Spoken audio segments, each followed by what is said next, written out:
Conjugare, Centro Português de Apoio à Pesquisa Científica e à Cultura. Acreditamos que as ciências e as artes mudam o mundo.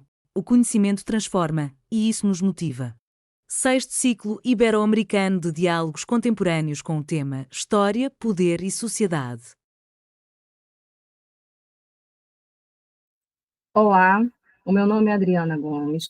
Eu sou professora do programa de pós-graduação em História da Universidade Salgado de Oliveira, que localiza-se em Niterói, no Rio de Janeiro. E nesse espaço, nessa instituição, eu coordeno um laboratório chamado LEPID, que é Laboratório de Estudos de Política e Ideologia. E deste laboratório tem dois grupos de pesquisa, que é o NECREG e o NUEST, ambos credenciados pelo CNPq. E hoje eu trouxe para vocês, para conversar com vocês um pouco, para debater com vocês, a minha pesquisa que eu realizo sobre a história do espiritismo. E hoje eu trouxe as reflexões sobre Carlos de Laet, que era um ultramontano, uma pessoa que defendia fervorosamente o catolicismo, em relação ao espiritismo. E essa análise crítica que ele vai realizar vai ser em um jornal que circulava no Rio de Janeiro, chamado O Jornal. Por isso o nome dessa minha fala, por isso que eu intitulei a minha fala dessa maneira. Bem, o Carlos de Laet foi um homem que nasceu no século XIX e faleceu nas primeiras décadas do século XX. Era um intelectual, na ocasião, em que ele exerceu o magistério no Colégio Pedro II, que era um colégio extremamente considerável na época. Lógico, era um jornalista de ponta, membro da Academia Brasileira de Letras, poeta, era um escritor. Ele era um intelectual realmente de bastante relevância no Brasil e era um intelectual que tinha duas paixões. E duas paixões que andavam lado a lado com ele, que era o catolicismo e a monarquia. Então, nos seus textos, nos seus artigos, nos seus livros, quando ele podia defender o catolicismo e a monarquia, quando era possível, quando era viável, ele estava defendendo. E tudo aquilo que, de alguma maneira, pudesse trazer algum tipo de obstáculo para alguma dessas questões, para alguma dessas suas paixões, ele combatia de forma fervorosa. Aqui eu mencionei para vocês, eu coloquei algumas das publicações que ele realizou. Chama atenção para a última, que é a Heresia Protestante, de 1907. Chama atenção porque, em 1907, ele vai escrever um livro totalmente contrário ao protestantismo, o que vai mudar um pouquinho mais à frente, e nós vamos chegar lá para identificarmos isso. Bem, qual era a situação da Igreja Católica nos anos iniciais do século XX?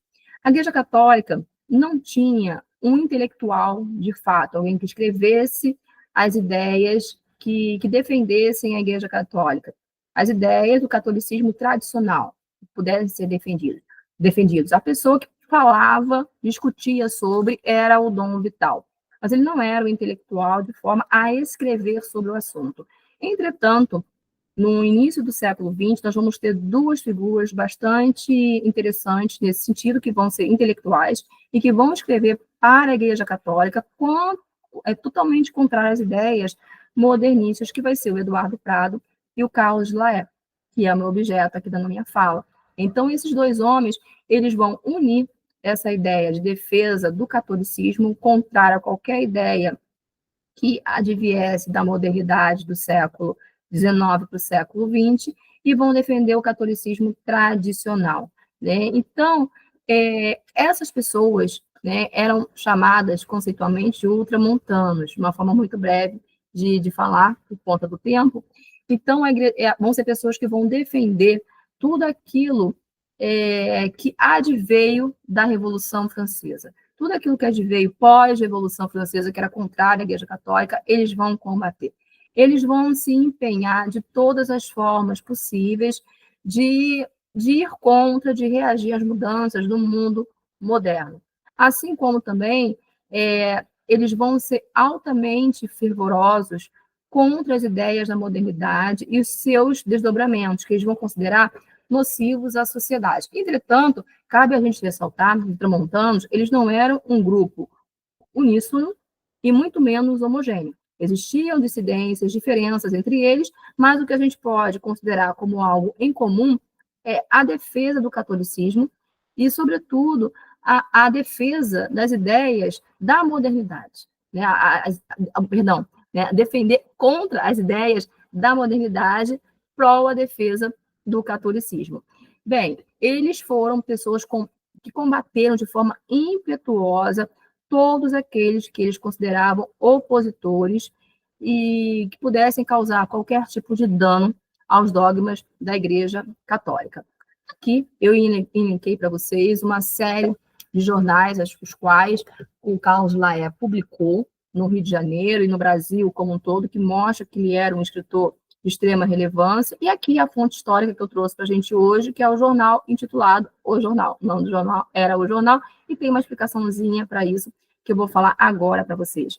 Grande parte das pessoas que foram fazer parte do jornal eram pessoas que haviam saído do Jornal do Comércio, que era um jornal de grande circulação no Brasil, no Rio de Janeiro, sobretudo. Era como se fosse uma espécie de diário oficial, o Jornal do Comércio. E quando as pessoas iam comprar o Jornal do Comércio, elas falavam, eu quero o jornal. Então, eles colocaram o nome do jornal para o jornal para que as pessoas pudessem, ao falar eu quero o jornal, levar o jornal e não o Jornal do Comércio. Obviamente, isso no momento inicial.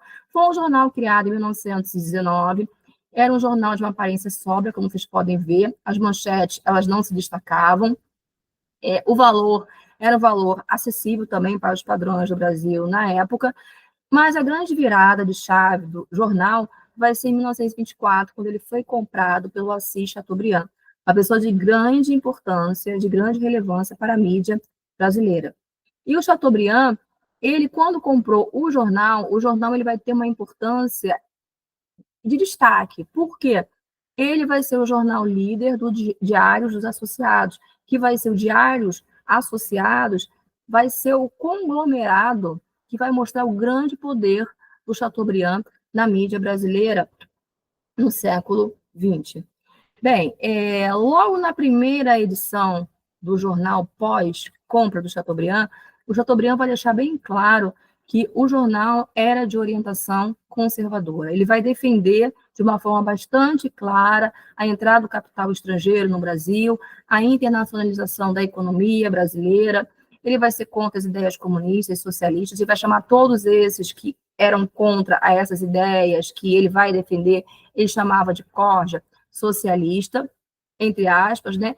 Ele vai recorrer o apoio para o seu jornal a empresários, proprietários de terras e demais segmentos favoráveis à sociedade. Obviamente que esse jornal ele vai falar para essas pessoas, ele vai defender as ideias para essas pessoas e vai ter o apoio da Igreja Católica por meio do arcebispo do Rio de Janeiro, Sebastião Leme. E o Carlos Laet, que era um fervoroso católico, um ultramontano, contrário às ideias modernistas, ele vai ser chamado para escrever no jornal. Né? Ele vai escrever uma série de matérias, entretanto, dentre as matérias que ele vai escrever, serão matérias contra o espiritismo. Em 1926, ele vai escrever uma série de artigos em que ele sabia diferenciar o que é espiritismo, o que é espiritualismo. Ele vai deixar isso claro em um de seus artigos. Entretanto, de uma forma para convencer o público, ele vai chamar tudo que era relacionado à mediunidade, ele vai chamar de espiritismo, que era algo recorrente também no período, não era algo exclusivo do Carlos Laet. E ele vai chamar o espiritismo de superstição, né, uma superstição perigosa, raivosa, pusilânime, sofista, vezana. Cada uma dessas formas de ele chamar o espiritismo foi uma publicação que ele realizou no jornal. Né? E, de uma forma geral, o que ele vai dizer nessas matérias? Que o espiritismo tinha práticas que eram proibidas no Antigo Testamento, como a evocação de mortos, que o espiritismo não era uma religião cristã, por não ter o reconhecimento do batizado, não ter nenhum tipo de ritual de batismo. Ele vai dizer que o Brasil era um espaço local perfeito para o crescimento do espiritismo, daí a preocupação que ele vai sinalizar em todos esses artigos, porque na sociedade brasileira, como os afro-brasileiros, na percepção deles, eram, entre aspas, boçalmente fetichistas, e todo o legado que a gente vai ter da mestiçagem dos africanos com os indígenas, isso vai fazer com que o espiritismo ele poderia ter uma grande relevância. Né? Ele vai dizer que seria muito comum, seria muito, muito óbvio que os brasileiros deslizassem ao espiritismo por conta de suas questões de origem étnica. Essa vai ser a ideia que ele vai colocar em diversos artigos do seu jornal, né, nos artigos publicados no jornal. E ele vai atribuir isso a uma ausência de uma formação religiosa proficiente. Então, ele vai dizer que é uma falha do próprio catolicismo essa questão. Se o catolicismo tivesse uma força, tivesse realmente uma... Se os católicos tivessem, né, o mesmo entendimento dele de ser contra as ideias da modernidade, isso não estaria acontecendo no Brasil. E vai ressaltar que o espiritismo poderia trazer para as pessoas enfermidades mentais, distúrbios psíquicos, inclusive até tendências suicidas.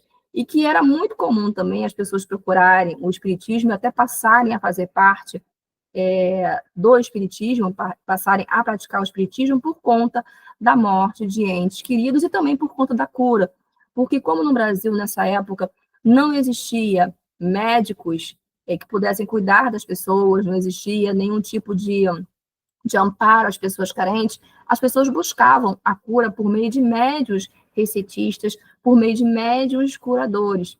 E isso ele vai também dizer que é um problema que pertence ao Estado, né? Que o Estado que deveria dar o auxílio a essas pessoas. Então, como o Estado brasileiro ele se omitia, acabava que ganhava espaço nesse ramo os espíritas curadores. Então, essa é a atenção que ele chama, né? O que é muito interessante é que o discurso do Carlos de Laet, ele é um discurso que vai muito ao encontro ao discurso que foi realizado no século XIX, quando João Batista Pereira criminalizou o espiritismo, né? Que vai ser a ideia de que os espíritas não seriam cristãos, né? Então, é uma ideia que tanto um em 1926 quanto o outro em 1990 vão falar, né? No parecer do Instituto de Advogados Brasileiros, 1897, o João Batista Pereira vai chamar a prática do espiritismo de um crime indígena, por ter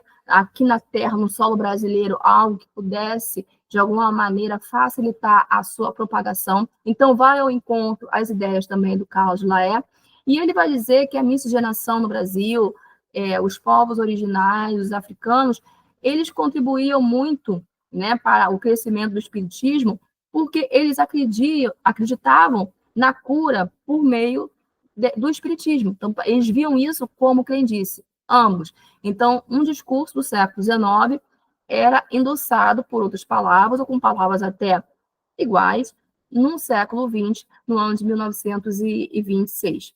Bem, as fontes históricas que eu utilizei nessa minha rápida comunicação foram essas, algumas referências bibliográficas sobre o trabalho que eu realizei, enfim, é isso. Muito obrigada e até a próxima. Realização, Conjugare, Centro Português de Apoio à Pesquisa Científica e à Cultura. Inscreva-se no canal, comente, curta e compartilhe. Obrigado por assistir.